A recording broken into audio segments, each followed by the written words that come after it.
നമസ്കാരം. 2018 പ്രളയം നമ്മൾ ആരും മറന്നിട്ടില്ല. നിരവധി പേരുടെ സ്വത്തും ജീവനും അപഹരിച്ച ഒരു മനുഷ്യനിർമ്മിത പ്രളയമായിരുന്നു അത്. ഈ പ്രളയം മനുഷ്യനിർമ്മിതമാണെന്നുള്ള ആരോപണം അന്നു തന്നെ ഉയർന്നിരുന്നു. എന്നാൽ പിന്നീട് വർഷങ്ങൾ 8 കടന്നുപോയി. ഇതേക്കുറിച്ചുള്ള ചർച്ചകളൊക്കെ അവസാനിച്ചിരിക്കുമ്പോഴാണ് തെരഞ്ഞെടുപ്പ് പടിവാതിൽക്കൽ എത്തി നിൽക്കുമ്പോൾ മാത്യു കുഴൽനാടൻ ഒരു ശബ്ദ സന്ദേശം പുറത്തുവിടുന്നത്. അത് മന്ത്രി കൃഷ്ണൻകുട്ടിയുടേതായിരുന്നു. പ്രളയം മനുഷ്യനിർമ്മിതമാണെന്നും അതിൻ്റെ ഉത്തരവാദി മാത്യു ടി തോമസ് എന്ന മന്ത്രിയാണെന്നുമുള്ള ഒരു ശബ്ദ സന്ദേശമാണ് പുറത്തുവിട്ടത്. ഈ കൃഷ്ണൻകുട്ടി ഇതിനെ നിഷേധിച്ചു. അത് തൻ്റേതല്ല, അത് AI നിർമ്മിതമാണ് ഈ ശബ്ദ സന്ദേശം എന്നൊക്കെ നിഷേധിച്ചെങ്കിലും ജനങ്ങൾക്ക് മനസ്സിലായി കാര്യം എന്താണെന്നുള്ള കാര്യം. അത് താൻ നിയമ നടപടികളുമായി മുന്നോട്ട് പോകുമെന്നൊക്കെയാണ് കൃഷ്ണൻകുട്ടി പറഞ്ഞെങ്കിലും അദ്ദേഹം ഈ നിമിഷം വരെ നിയമ നടപടികളുമായി മുന്നോട്ട് പോയിട്ടില്ല. 2018 പ്രളയം അത് മനുഷ്യനിർമ്മിതം തന്നെയാണ് എന്നുള്ളതിന് യാതൊരു തർക്കവുമില്ല. ഈ പ്രളയം മനുഷ്യനിർമ്മിതമാണെന്ന് Rajiv Gandhi institute of development സ്റ്റഡീസിൻ്റെ പഠനത്തിൽ കണ്ടെത്തിയതാണ്. അന്ന് തോട്ടപ്പള്ളി സ്പിൽവേയുടെ ഷട്ടറുകൾ കൃത്യസമയത്ത് തുറക്കാത്തത് കൊണ്ടാണ് ഈ പ്രളയം ഉണ്ടായതെന്നും ആ റിപ്പോർട്ടിൽ ചൂണ്ടിക്കാണിച്ചിരുന്നു. ആ പഠനത്തിൽ അത് തെളിഞ്ഞിട്ടുള്ളതാണ്. 2 ദിവസം മുൻപ് മാത്യു കുഴൽനാടൻ MLA മന്ത്രി കൃഷ്ണൻകുട്ടിയുടേതായി പുറത്തുവിട്ട ശബ്ദരേഖയിലുള്ളത് ഈ തോട്ടപ്പള്ളി സ്പിൽവേ തുറക്കാൻ വൈകിയത് മണൽ നീക്കത്തിന് കരാറെടുത്ത കമ്പനിയെ സഹായിക്കാനാണ് എന്നുള്ള ആരോപണമാണ്. തോട്ടപ്പള്ളി സ്പിൽവേ, തണ്ണീർമുക്കം ബണ്ട് എന്നിവയുടെ ഷട്ടറുകൾ കൃത്യസമയത്ത് തുറക്കാതിരുന്നത് തിരിച്ചടിയായെന്നാണ് മുൻ additional chief secretary Michael Veda Shiromani, doctor Oommen V Oommen, John Mathai, Muhammad Ali Ravuthar, Thomas Varghese എന്നിവരടങ്ങിയ സമിതിയുടെ പഠനത്തിൽ കണ്ടെത്തിയത്. ജലസംഭരണി പ്രവർത്തിപ്പിക്കുന്നതിനുള്ള മാനദണ്ഡങ്ങളൊന്നും പാലിച്ചില്ലെന്നും റിപ്പോർട്ടിലുണ്ടായിരുന്നു. പ്രളയത്തിന് ശേഷം ആദ്യം പുറത്തു വന്ന ആധികാരിക റിപ്പോർട്ട് തന്നെ ഇതായിരുന്നു.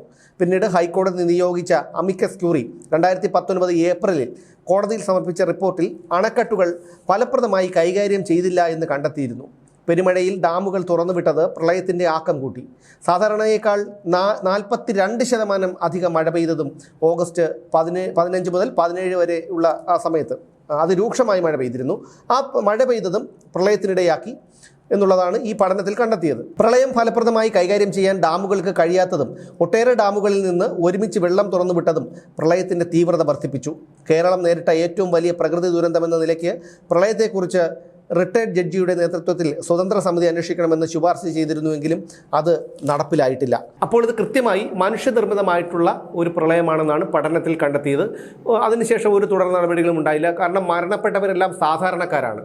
അപ്പോൾ സാധാരണക്കാരൻ്റെ ജീവന് യാതൊരു വിലയുമില്ലാത്തൊരു നാടാണല്ലോ നമ്മുടേത്. അപ്പോൾ അതുകൊണ്ട് തന്നെ അതൊരു അന്ന് വലിയ ഒരു കോളിളക്കമൊക്കെ ഉണ്ടാക്കിയെങ്കിലും പിണറായി വിജയൻ സർക്കാരൊക്കെ അത് വലിയ രീതിയിലൊക്കെ അടിച്ചമർത്തി. അത് മനുഷ്യനിർമ്മിത പ്രളയമാണെന്ന് പറയാൻ പോലും പാടില്ല എന്നുള്ള തരത്തിലുള്ള തീട്ടൂരമൊക്കെ അന്ന് ഇറങ്ങിയിരുന്നു. ഈ പ്രളയത്തിൽ 433 പേരുടെ ജീവനാണ് നഷ്ടപ്പെട്ടത്. 433 പേർ മരണപ്പെട്ടു. 54 ലക്ഷം പേരെ ഈ പ്രളയം ബാധിച്ചു. 14 ലക്ഷം പേർക്ക് വീട് നഷ്ടപ്പെട്ടു. 26,720 കോടി രൂപയുടെ നാശനഷ്ടമുണ്ടായി. ഇത്തരത്തിൽ വലിയൊരു ദുരന്തമാണ് ഉണ്ടായത്. ഈ ദുരന്തം നടന്നതിന് ശേഷം കേരളത്തെ എടുത്ത് കക്ഷത്ത് വെച്ചുകൊണ്ട് വരുന്ന പിണറായി വിജയൻ്റെ ഒരു വലിയ പോസ്റ്ററൊക്കെ പല സ്ഥലങ്ങളിലും വെച്ചിരുന്നു. 2018 ശേഷം 2021 നടന്ന നിയമസഭാ തെരഞ്ഞെടുപ്പിലൊക്കെ ഈ ചിത്രം വലിയ രീതിയിലൊക്കെ ഈ അന്തം കമ്മികൾ പ്രചരിപ്പിച്ചിരുന്നു. അപ്പോൾ നിങ്ങൾ തന്നെ ഒന്ന് ഓർത്ത് നോക്കൂ, 433 പേരുടെ ജീവനാണ് ഈ പറയുന്ന അഴിമതിക്ക് വേണ്ടി നഷ്ടപ്പെടുത്തിയത് കേരള സർക്കാർ. ആ സർക്കാർ വീണ്ടും തുടർന്നു എന്നുള്ളതാണ്. 2018 ശേഷം വീണ്ടും 8 വർഷം കൂടി ആ സർക്കാർ നിലവിൽ നിന്നു. തുടർ ഭരണം കിട്ടി. എന്നിട്ട് പോലും ഈ സർക്കാരിനോ ഇതുമായി ബന്ധപ്പെട്ട് ഈ പ്രളയം ഉണ്ടാക്കാൻ കാരണക്കാരായവർക്കോ യാതൊന്നും സംഭവിച്ചിട്ടില്ല. അവർ നിയമത്തിൻ്റെ പിടിയിലായിട്ടില്ല. അവർക്കൊന്നും സംഭവിച്ചിട്ടില്ല എന്നുള്ളതാണ് ഏറ്റവും ഖേദകരമായിട്ടുള്ളൊരു കാര്യം. ഒരു വാഹനത്തിൽ ഹെൽമെറ്റ് വയ്ക്കാതെ പോയി അല്ലെങ്കിൽ സീറ്റ് ബെൽറ്റ് ഇടാതെ പോയി പിടിക്കപ്പെട്ട് പെറ്റി അടയ്ക്കാതെ ഇരുന്നവന് പോലും അവനെപ്പോലും റിമാൻഡ് ചെയ്യുന്ന, വാറണ്ട് ഇഷ്യൂ ചെയ്ത് റിമാൻഡ് ചെയ്യുന്ന ഒരു നാടാണ് നമ്മുടേത്. പക്ഷേ 433 പേരുടെ ജീവനെടുത്തവന്മാർക്ക് ഇപ്പോഴും യാതൊരു കുലുക്കവുമില്ല, മനസാക്ഷിയുമില്ല. ഇവിടെ ഈ രാഷ്ട്രീയ കടിപിടികൾക്ക് വേണ്ടി ഈ സാധാരണക്കാരെ ഇത്തരത്തിൽ കുരുതി കൊടുത്തിട്ട് അവർക്ക് യാതൊരു പശ്ചാത്താപവുമില്ല. ഒരാൾക്ക് ഒരു ദുഃഖം വരുത്തിയാൽ പോലും, നമ്മൾ കാരണം മറ്റൊരാൾക്ക് ഒരു ദുഃഖമുണ്ടായാൽ പോലും അതിൽ കുറ്റബോധം തോന്നുന്നവരാണ് നമ്മളൊക്കെ.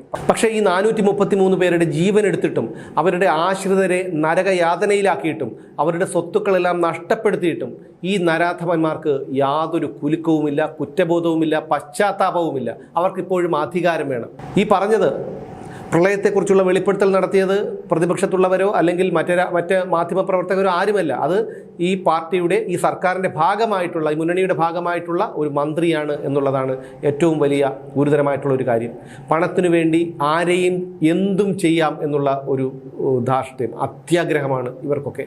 ജനങ്ങൾ എന്തായാലും ഇതൊക്കെ കണ്ടുകൊണ്ടിരിക്കുകയാണ്. അവർക്ക് കൃത്യമായിട്ടറിയാം, കഴിഞ്ഞ 10 വർഷക്കാലം അടിച്ചമർത്തപ്പെട്ട നരകയാതനകളായിരുന്നു കേരളത്തിലെ പൊതുസമൂഹം അനുഭവിച്ചത്. എന്തായാലും ഈ തെരഞ്ഞെടുപ്പിൽ ഈ പ്രളയം കൂടി ചർച്ചാ വിഷയമായി. അവർ അതിൻ്റെ കൃത്യമായിട്ടുള്ള മറുപടി ജനങ്ങൾ ഈ ഒരു തെരഞ്ഞെടുപ്പിലൂടെ പിണറായി സർക്കാരിന് നൽകും എന്നുള്ള കാര്യത്തിൽ തർക്കമില്ല. പക്ഷേ അപ്പോഴും ഈ പ്രളയം ഉണ്ടാക്കുന്നതിന് കാരണക്കാരായ കുറ്റവാളികൾ ഒരു പ്രശ്നവുമില്ലാതെ, അവർക്ക് യാതൊരു പ്രതിസന്ധിയുമില്ലാതെ അവർ ഇപ്പോഴും സമൂഹത്തിലുണ്ട്, അവർ ഇപ്പോഴും മാന്യന്മാരായി വിലസുന്നുണ്ട് എന്നുള്ളതാണ് വിരോധാഭാസം.